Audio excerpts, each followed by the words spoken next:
हमारी 9th class में जो फिज़िक्स है उसमें चैप्टर नंबर 4 के अंदर हमारा जो आज का टॉपिक है वो रिजिड बॉडी के बारे में है और टार्क के बारे में है। रिजिड बॉडी जो है वो ऐसी बॉडी होती है जिसमें जो कि बहुत सारे स्मॉल पार्टिकल से मिलकर बनी हुई होती है और इन पार्टिकल्स के दरमियान जो डिस्टेंस होता है फिक्स होता है वो चेंज नहीं हो सकता। यानी इसको हम ऐसे भी कह सकते हैं कि अगर हम उस बॉडी के ऊपर डिफरेंट फोर्सेस जो है वो एक्ट करें तो उन फोर्सेस के अंडर जो है बॉडी की शेप चेंज नहीं होगी, बॉडी जो है वो डिफॉर्म नहीं होगी, शेप जो है उसकी वो यूनिफॉर्म रहेगी, कॉन्स्टेंट रहेगी और उसकी जो शेप में कोई बिगाड़ पैदा नहीं होगा और उनके दरमियान जो पार्टिकल्स होंगे उनके दरमियान जो डिस्टेंस होगा उसकी वो भी कॉन्स्टेंट होगा। तो ऐसी बॉडी को हम कहते हैं कि वो रिजिड बॉडी है। उसके बाद हमारा जो नेक्स्ट टॉपिक है वो एक्सिस ऑफ रोटेशन के बारे में है कि एक्सिस रोटेशन एक रिजिड बॉडी के अंदर होता है कि एक रिजिड बॉडी है और वो एक लाइन के गिर्द अगर रोटेट कर रही हो तो हम देखते हैं कि वो बॉडी जो चूँकि डिफरेंट पॉइंट्स से मिलकर बनी हुई है तो डिफरेंट पॉइंट्स जो है उस लाइन के गिर्द जो है वो एक सर्कुलर मोशन में मूव कर रहे हैं और उन तमाम का जो उस लाइन से जो डिस्टेंस है वो फिक्स है। ठीक है। और उन तमाम सर्कल्स का जो सेंटर होगा वो उस लाइन के ऊपर लाई कर रहा होगा। ठीक है। उस लाइन को हम कहते हैं कि वो एक्सिस ऑफ रोटेशन है, जिस लाइन के गिर्द वो बॉडी जो है वो रोटेट कर रही होगी। ठीक है। तो फोर्सेज जो होती हैं वो आपने देखा होगा कि डिफरेंट फोर्सेज जो है आप अपनी डेली लाइफ के अंदर आप देखते होंगे कि डिफरेंट बॉडी जो है वो रोटेट कर रही हैं, घूम रही हैं, उनके ऊपर डिफरेंट फोर्सेज जो है वो एक्ट कर रही हैं। तो फोर्सेज जो है आमतौर पर टर्निंग इफेक्ट प्रोड्यूस करती हैं, टर्न करती हैं बॉडी को। जिस तरह आप एक बुक के अंदर पेज को टर्न करते हैं, ठीक है, या आप एक दरवाज़ा खोलते हैं, गाड़ी का दरवाज़ा हो गया, आपके रूम का दरवाज़ा हो गया, आप एक पॉइंट पे फोर्स लगाते हैं पूरा दरवाज़ा घूम जाता है। या आप देख सकते हैं यहाँ पे भी जो है वो डोर आपको दिखाया हुआ है कि दरवाज़ा खोलते हैं बंद करते हैं तो एक पॉइंट पे हम फोर्स लगाते हैं, दरवाज़ा खुलता है बंद होता है, टर्न हो रहा होता है। या आप टैप को उसके ऊपर जो छोटा सा हैंडल लगा हुआ है इसको आप घुमाते हैं, फोर्स लगाते हैं तो ये हैंडल घूमता है, तो ये भी एक टर्निंग इफेक्ट की इसकी एग्जांपल है, फोर्स का टर्निंग इफेक्ट है। ठीक है। या दरवाजे का जो नॉब है इसको आप घुमाते हैं तो दरवाज़ा खुल जाता है, ऑटोमेटिक जो है वो लॉक हो जाता है या खुल जाता है। तो इसको भी आप घुमाते हैं तो इसके अंदर भी टर्निंग इफेक्ट प्रोड्यूस हो रहा है। तो डिफरेंट फोर्सेस जो हैं वो टर्निंग इफेक्ट्स प्रोड्यूस करती हैं।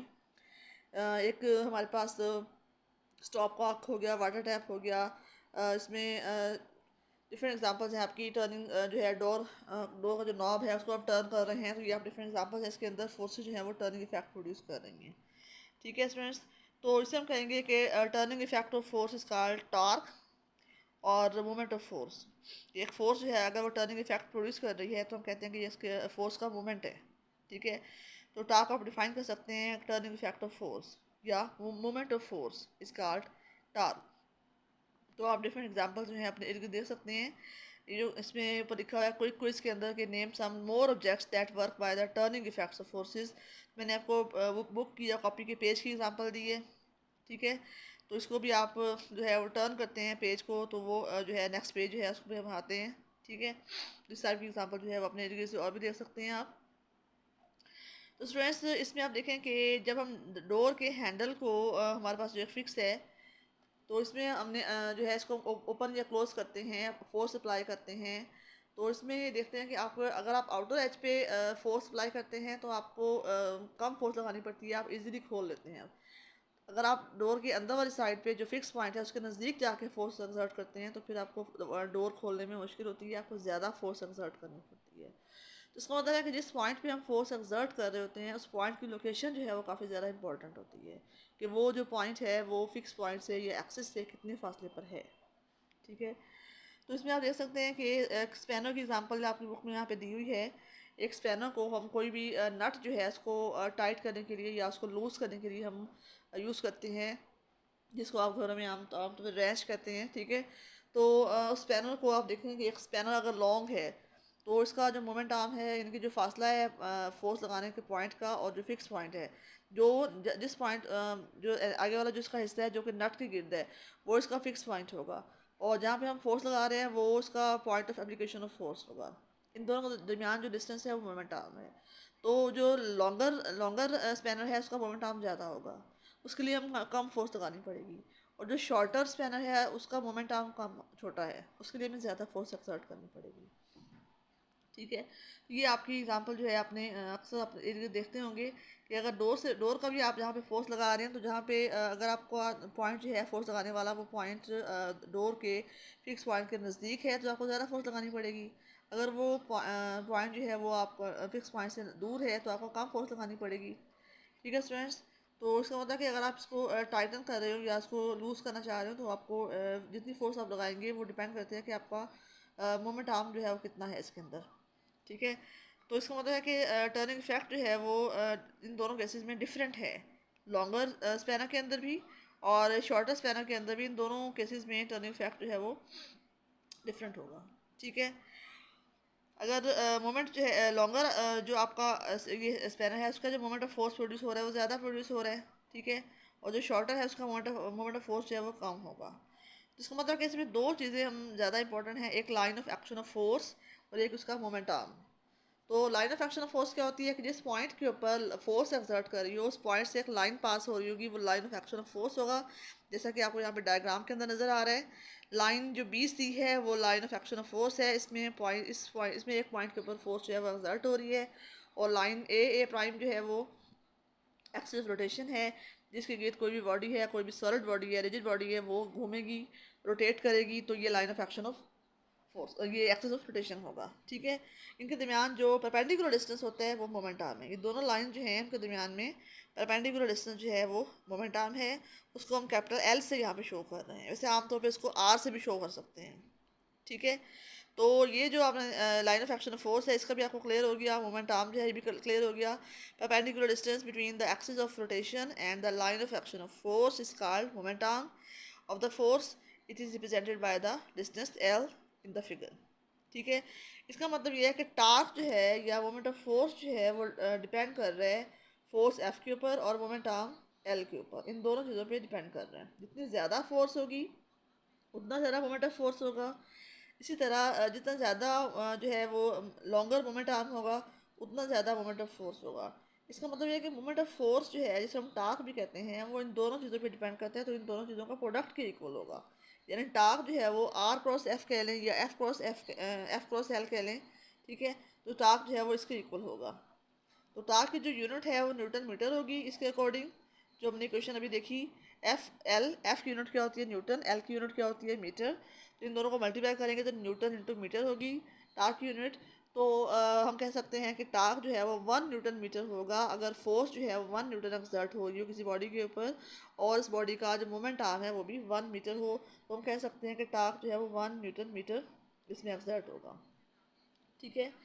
तो उसके बाद इसमें आप देख सकते हैं जो एग्जांपल 4.3 है इसमें आप देखेंगे एक मैकेनिक है टाइट कर रहा है नट को फिर bicycle using a 15 centimetre long spanner by exerting a force of 200 Newton.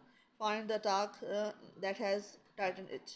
तो आपने इसमें जो मोमेंट आर्म दिया हुआ है आपको इसमें जो स्पैनर की लेंथ है वो है 15 सेंटीमीटर।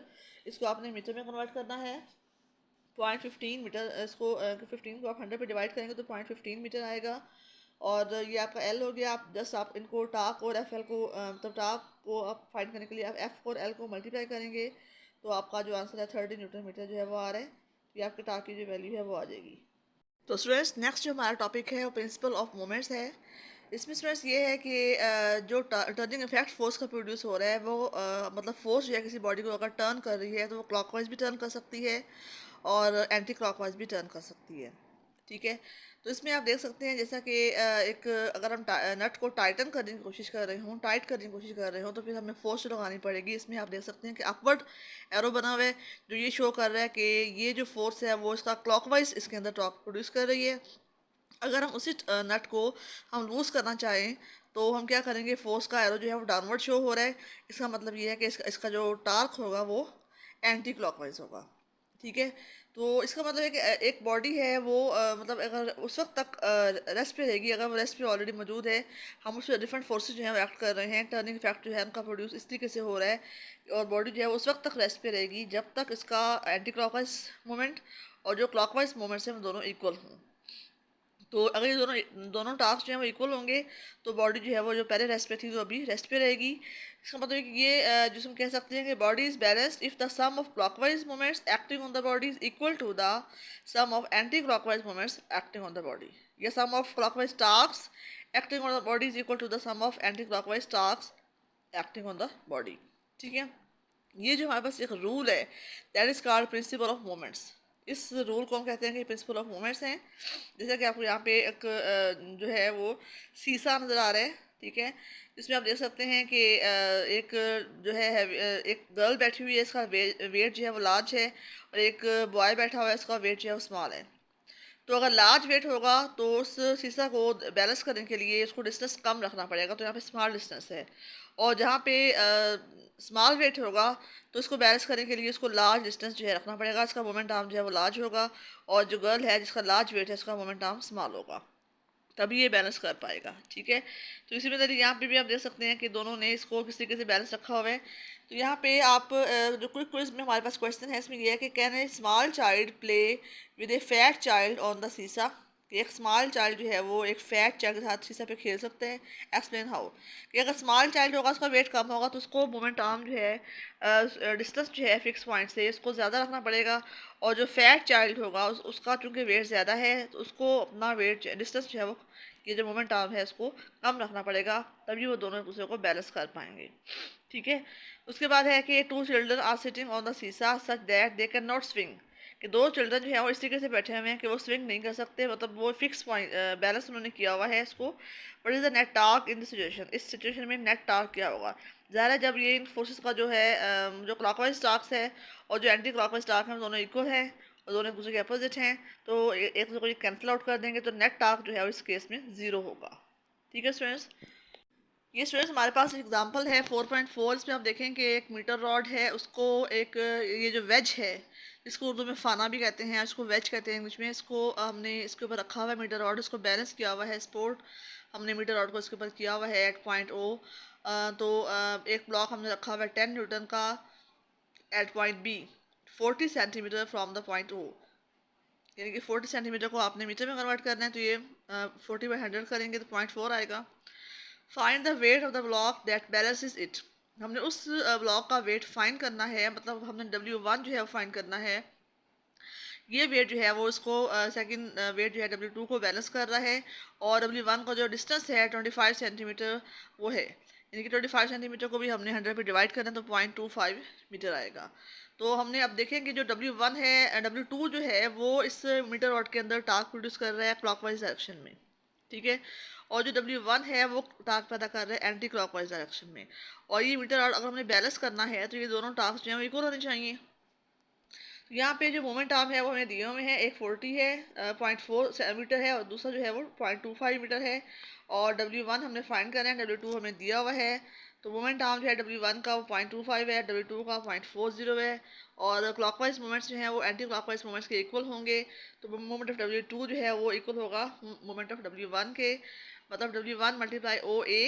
ठीक है, इसका जो मोमेंट आर्म है वो हम शो कर रहे हैं ओ ए से W1 का, और जो W2 का है वो ओ बी है, तो हमने W2 को मल्टीप्लाई करना है OB से।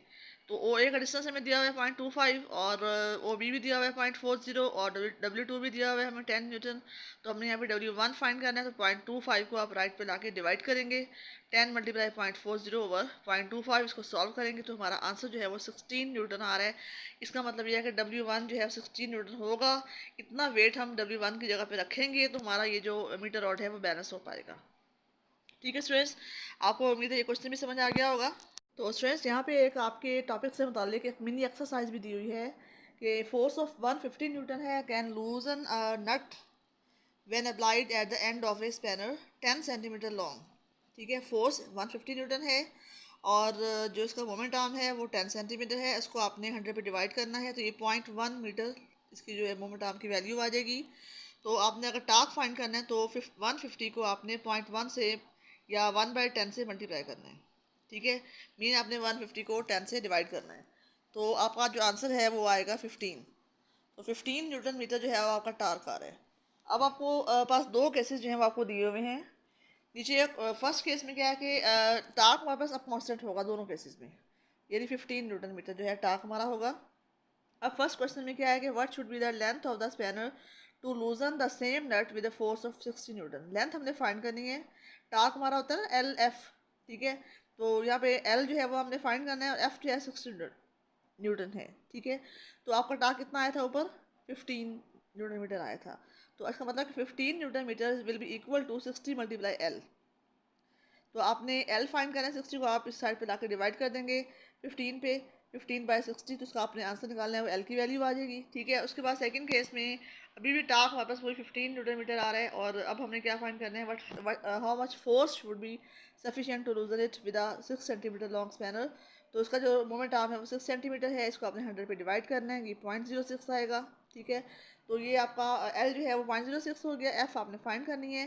तो आप एक साइड पे लिखेंगे 0.06 मल्टीप्लाई एफ, और जो इक्वल के इक्वेशन अपोजिट साइड है वहाँ पे लिखेंगे 15 न्यूटन मीटर।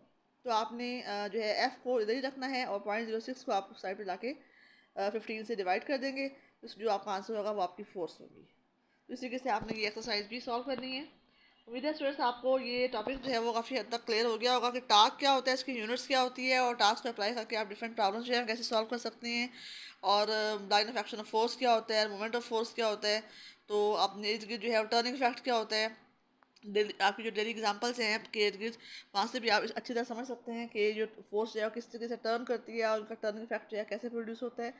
तो टास्क से मुतालिक जो इसके डिफरेंट टर्म्स हैं उनको आपका जो है आपको आई थिंक क्लियर हो गया होगा। सो इसको आप इस टॉपिक को आप अच्छी तरह गौर से जो है वो सुने, इसको बुक से पढ़ें, और अपने सारे कॉन्सेप्ट जो हैं वो क्लियर करें, और अपने दोस्तों को ये जो लेक्चर है ये शेयर करें, और इस उनसे कहें कि इस चैनल को सब्सक्राइब करें, ताकि आपका जो भी मैं नया लेक्चर आपको सेंड करूँ, नई वीडियो आपको सेंड करूँ, तो आपको फ़ौरन से मिल जाए, ताकि आप जो है वो आराम से घर बैठ के लेक्चर को सुन के अपने जो है अच्छे तरीके से एग्ज़ाम की तैयारी कर सकते हैं। ठीक है स्टूडेंट्स, ओके, अल्लाह हाफिज़।